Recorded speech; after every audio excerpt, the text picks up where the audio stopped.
Supermarket security guard insults elderly black woman for stealing until a man calls her Mother Attorney General.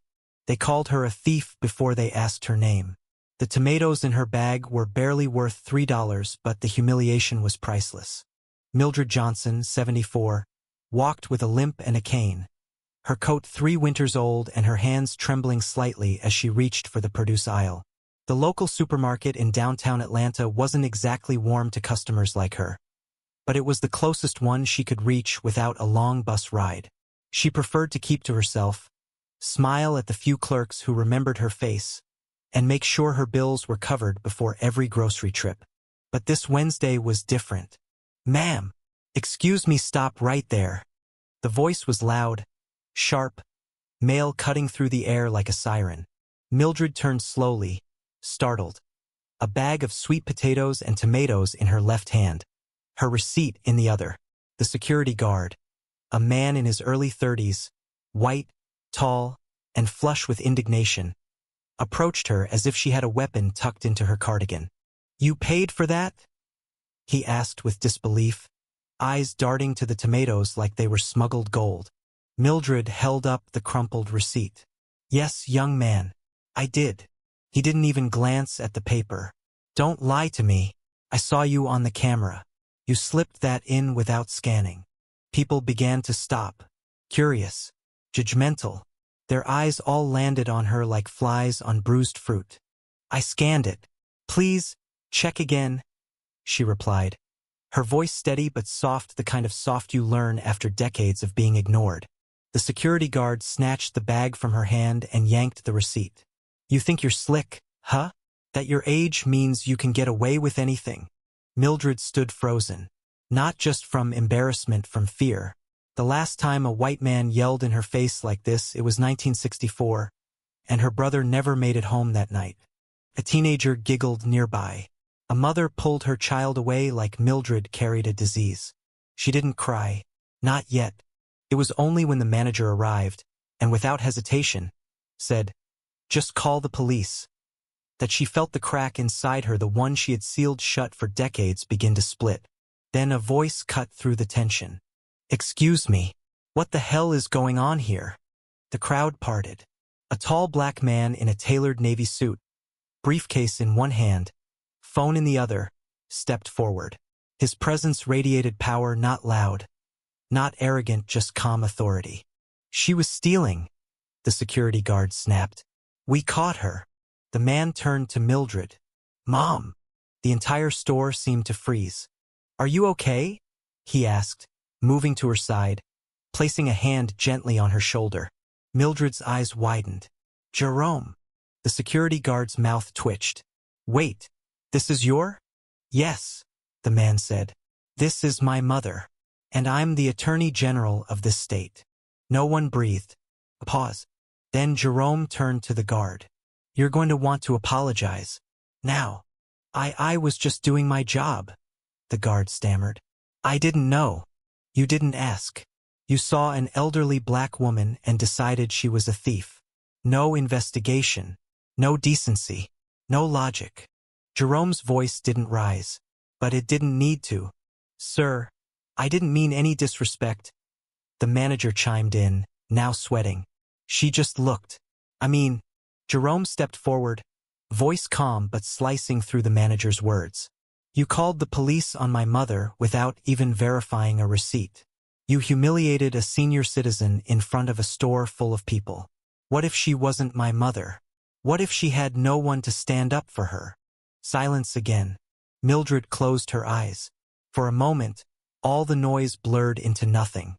Her son, her baby boy, was here, and he had become exactly the kind of man this world tried to keep him from becoming. She opened her eyes and whispered, "Let's go home." But Jerome wasn't done. "This store is about to get a letter from my office, and a visit. We'll see how many civil rights violations we can count in just 15 minutes of footage." He turned back to his mother. "You okay?" She nodded, eyes wet but proud. As they walked away, people watched with slack jaws. Some embarrassed, some ashamed, most silent. But not one of them said, "I'm sorry." That night, The security guard's name trended on local Twitter. The store issued an apology, vague, corporate, insincere. And by morning, the city had seen the footage. But what they couldn't see was the part that mattered most: the decades Mildred had spent swallowing injustice, one act at a time. And the fire that had stayed quietly burning inside her. Until today, Mildred hadn't slept much. The night air felt heavier than usual as she sat by her kitchen window, a steaming cup of chamomile tea in her hands, untouched. The mug had "World's Best Mom" printed in blue cursive, a gift from Jerome when he was in law school. Back then, she'd prayed just for him to survive in a world that didn't want him. Now, he was the most powerful man in the state's legal system. And yet, here she was, still accused like a criminal for buying tomatoes. Her fingers shook slightly as she traced the rim of the mug. The phone hadn't stopped ringing. Reporters, friends, activists, even her old pastor called, voice trembling, asking if she needed protection. But the worst calls weren't the ones that came through. They were the ones that didn't. Nobody from the supermarket. No manager. No guard. Not one of those faces who watched her being humiliated in public had bothered to say a word after the cameras turned off. Jerome entered quietly, tie loosened, jacket off. He placed his briefcase down gently and walked over to her. "You didn't eat again." "I wasn't hungry." "You can't keep skipping meals, Mom." She finally looked up at him. "You shouldn't have come to that store yesterday." "I didn't know you were there." "I meant you shouldn't have had to." He knelt beside her chair. "And yet, I did." There was a long silence between them. "I'm proud of you, you know," she said softly. "I'm proud of you too." She chuckled lightly. "For what?" "For surviving. For holding your head high. For not giving them what they wanted." She stared back out the window. "You think this'll change anything?" "Yes," he said. "Because I won't let it be forgotten." The next morning, the news cycle ignited. State Attorney General's mother racially profiled at grocery store. Elderly woman humiliated in front of shoppers. AG threatens civil rights action. Security guard suspended after confrontation with black woman. Every station, every blog, every pundit had something to say. Footage from the store's security cameras was leaked showing Mildred quietly scanning each item, including the tomatoes, before being confronted at the door. The moment Jerome called her Mom went viral. Someone even remixed it into a TikTok beat. But under the spectacle, beneath the memes and outrage, something more dangerous brewed. The threats began subtly. A note slipped under Jerome's office door. "Your mother's lies won't go unpunished." A voicemail left on Mildred's phone. "Stay in your lane, you old monkey." Jerome tightened security. Police were posted outside her home. But neither he nor his mother spoke publicly about the threats. They knew better. In a nearby suburb, the security guard Michael Branner sat in his cramped apartment, scrolling through his phone with bloodshot eyes. His inbox was flooded with hate. "Racist scum. Hope you get fired. You're done, bro." And he had been fired. Just like that. No union to back him. No support from the store that had hired him at minimum wage and trained him to watch for shoplifters without ever defining what that meant. He wasn't a good man, but he wasn't evil either. At least he told himself that. "She looked suspicious," he muttered aloud. She did, but the video didn't lie. And neither did the memory of her face, calm, patient, older than his mother, while he yelled at her like she was garbage. Michael threw his phone across the room. 3 days later, Jerome stood at the podium of the Georgia State Capitol. "We have reached a tipping point," he said to the press corps, "where even elderly black citizens cannot buy groceries without being accused of theft." The room was silent. "My mother's name is Mildred Johnson. She was born in 1951. She marched with her parents during the civil rights movement. She paid her taxes. She served as a teacher for 42 years. She has buried friends who were lynched, segregated, shot at, and spit on. And yet, in 2025, she is still not safe from the assumption that her skin color equals criminality." Flashes from cameras lit up the room. "I'm announcing today that the Office of the Attorney General will be launching a full civil investigation into systemic racial profiling practices in retail chains across the state. Reporters erupted into questions. But Jerome only raised his hand and added one final sentence. "This isn't just about my mother.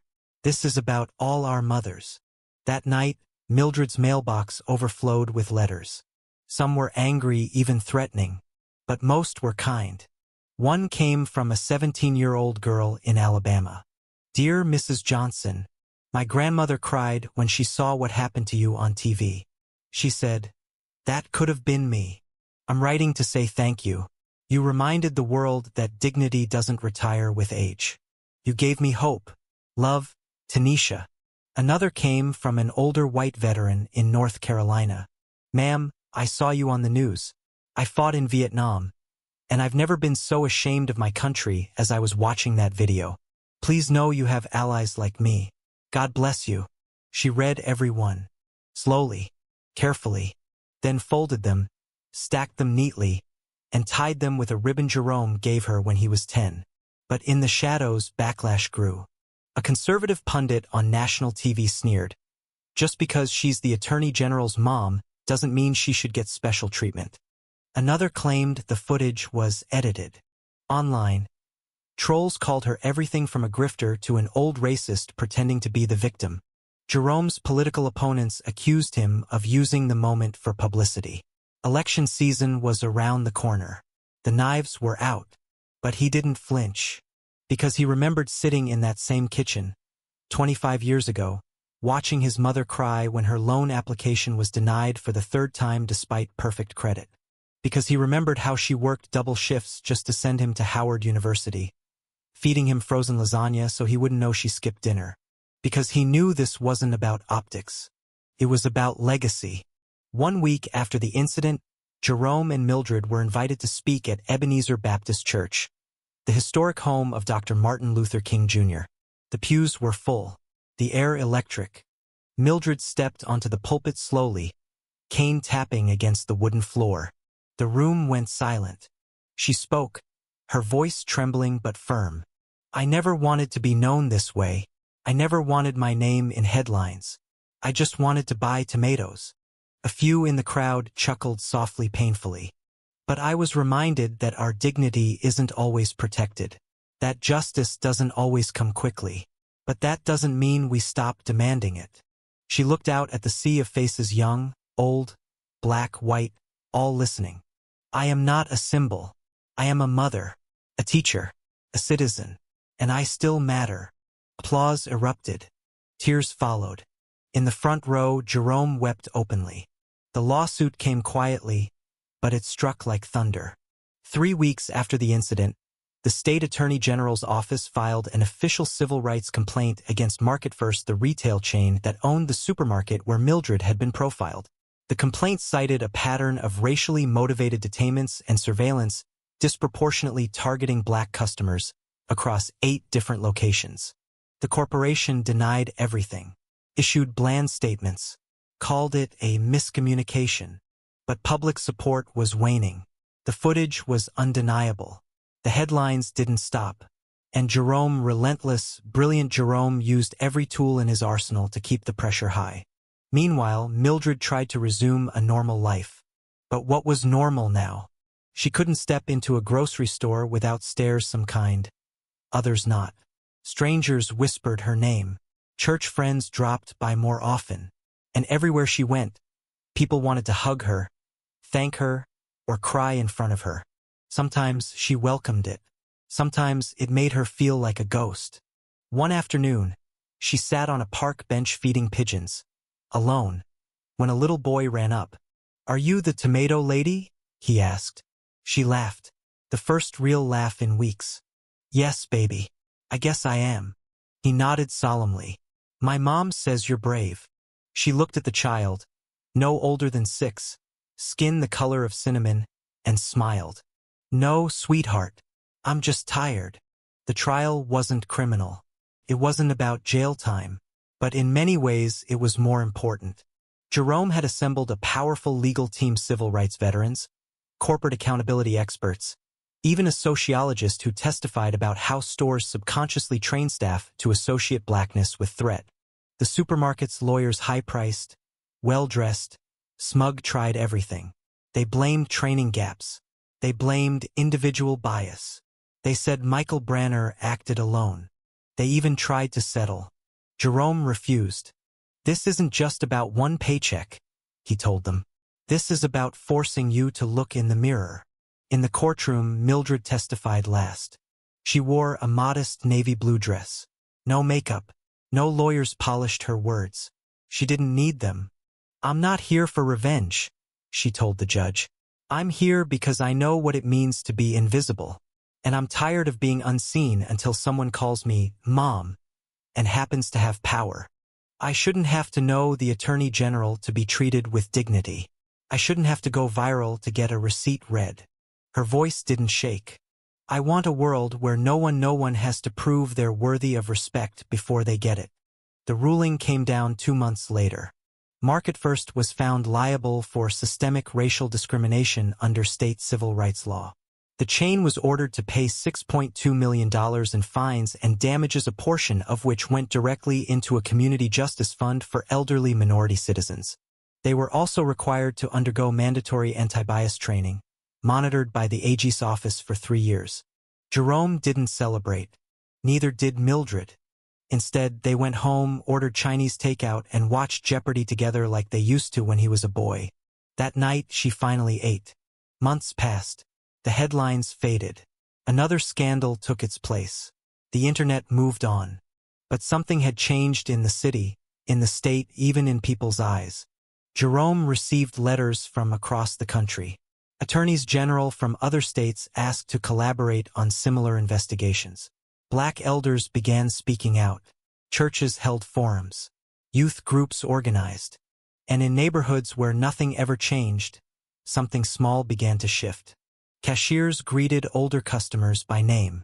Security guards paused before acting on a hunch. Cameras still rolled, but the eyes behind them began to question what they saw. At least a little. 1 year later, Jerome was re-elected in a landslide. On the night of his victory, he stood before a crowd of supporters, the same suit from the supermarket still hanging in his closet, untouched. He didn't mention his opponent, didn't gloat.